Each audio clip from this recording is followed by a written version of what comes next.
Today we're going over the Ladder 2 patch 2.5 Plague Javelin. This is as seen on Maxroll. I'm the one that wrote this guide, and you can check it out. There'll be a link in the description below as always. Now let's get into it. Poison Javelin primarily focuses on dealing poison damage as damage over time. We also have things such as Charge Strike and Jab to deal lightning and physical damage if we so choose. Now this build does assume that you are going to be level 75 before going to it. You can go check out the Amazon leveling guide. That'll be in the description below. There'll be a link for that. The build is relatively safe, beginner friendly, it's an excellent cow farmer, and has multiple damage types. We do have limited farming spots, and this build can be very repetitive. It also lacks mobility because we're going to be trying to get as much damage as we can. We're going to be lacking a bit of mobility because we're not going to be using Enigma with our main standard variant. Now with 2.5, Terror Zones and Sunder Charms were introduced. You can find more about those through links below in the description. What we're currently using for this build is Rotting Fissure. Rotting Fissure is pretty good because it allows us to farm any area in the game, breaking all the immunities and bringing them all to 95 resistance. If you want to lower their resistance even more, you definitely want to be using facets with minus enemy poison resist as much as possible and lore resist. Conviction doesn't work here, but lore resist does the job. As far as the negative effect with poison, we don't really have to worry about it too much just because poison doesn't do a whole lot of damage. Its damage is dealt over time, so if you can use an antidote potion before it becomes a big deal, or go back to town before it becomes a big deal to grab more antidote potions, this negative 75 poison resist is not really a big deal. Now for the starter setups, the Terror Zones that are recommended, of course, are going to be the cow level. The pit is great as well. Dry hills and cold plains as well as Cross Bazaar. The main thing we really want to focus on here is having a lot of density and easy mobility. We also want to make sure there's no immunities. Again, this Terror Zone section is mostly talking about without the Sunder Charm, so these are the best ones that you want to farm. Now the worst ones is like bad mobility and low density, as well as super tanky monsters are typically what you want to avoid, especially until you get a Sunder Charm. As you can see from the examples, we have Talrash's Tomb, Stony Tomb, Clawviper Temple, Durance, and Catacombs. Now this build only takes like 40 points, and the rest is kind of like 1-point wonders, so it allows us a lot of flexibility. So what I recommend is actually using Charge Strike for its insane amount of lightning damage, and putting points into Power Strike and Lightning Strike for its synergies. I'm only going to recommend 1 point into Jab because we're not going to be going too hard into physical. Make sure to have 100% Pierce between your gear and your skill tree, as well as Valkyrie. Valkyrie is nice for taking some of the heat off of you when you are playing. You can read more about the details of the skills here as well. Moving into the attributes is pretty straightforward. We just need enough strength to be able to wear our gear. Same with dexterity. The rest of it goes into vitality. We don't really need energy because our gear is going to be sustaining that for us.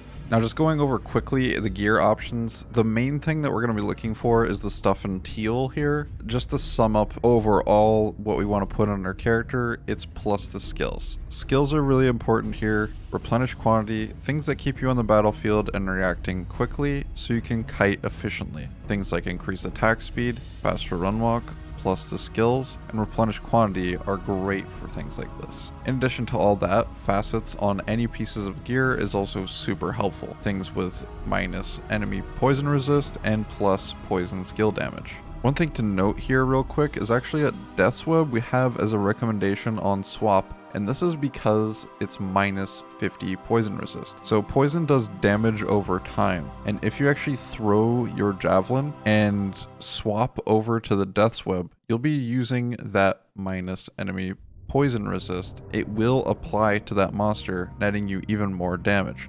So you get the benefit of the skills from your javelins, and then you swap over to Death's Web to get even more damage. Now this is a min-max thing, and it's definitely not for lazy play, but it is definitely an optimized farming strategy. Again, you can check out all the gear options if you would like to on the max roll site. Now with the Poison Javelin, I do recommend only 4 spots. However, with the new Terror Zones coming up and the Sunder Charms, it shouldn't be a huge deal to be able to farm more spots depending on the build and gear that you have at that moment. Always feel out your build to make sure everything's appropriate. The things like Pit and the Secret Cow level are definitely going to be your go-tos. Eldritch and Shank are great in Act 5 as well. Now for the Act 5 Mercenary, we want him to be a living pinata. We want to stack as much damage reduction as we can through Shaft Stop and Vampire Gaze, or anything to give him as much damage reduction as you can, and then using Plague, because when he gets hit as the living pinata, he will cast lower resist on the surrounding mobs, and that is a really good way to do a lot more damage with poison. For the playstyle, as I said before, you just really want to kite the monsters. Throw the javelins kind of in front of you towards the path you want to go and lead the monsters right through the poison clouds. That is how we're going to be playing this build, and that's how you deal with it. Again, with the immunities, we're either going to be using the Rotting Fissure or the Lower Resistance Wand. That's pretty strong. And then we also have Charge Strike and Jab to utilize if we so choose.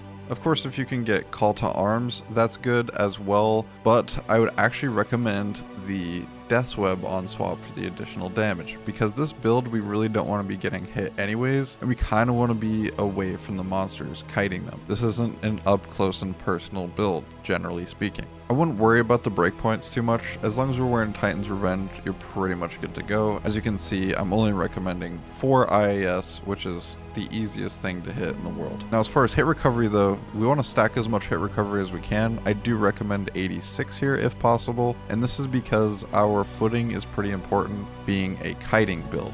The main changes for hardcore, we're going to be using Storm Shield and going 75% chance to block. You'll just need to put a bunch of decks in to be able to hit that, and then every single level keeping up with 75% chance to block. Everything else goes into Vitality, damage reduction, and resistances.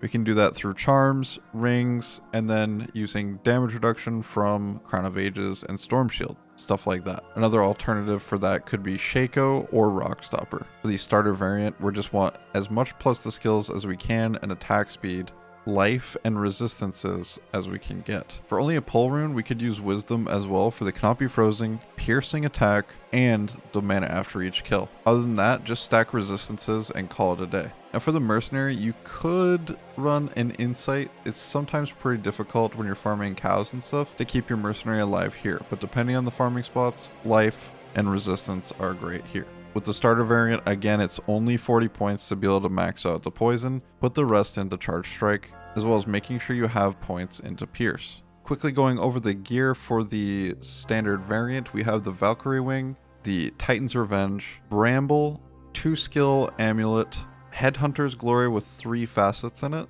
220 Javelin skills with extra stats is great, Stone of Jordan just for that extra skill, Razor Tail for the Pierce, Ravenfrost for the Cannot Be Frozen, and then just some res boots, however much res you can get. Again, some of these gear pieces are perfect. You don't need this. This is just as an example.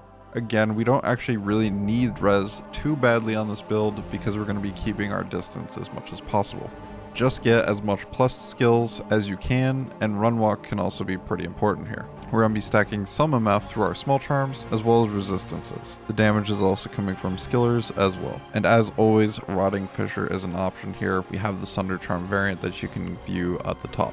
So on swap, we have CTA and Lidless Wall. Lidless Wall over Monarch because it saves a bunch of points into strength.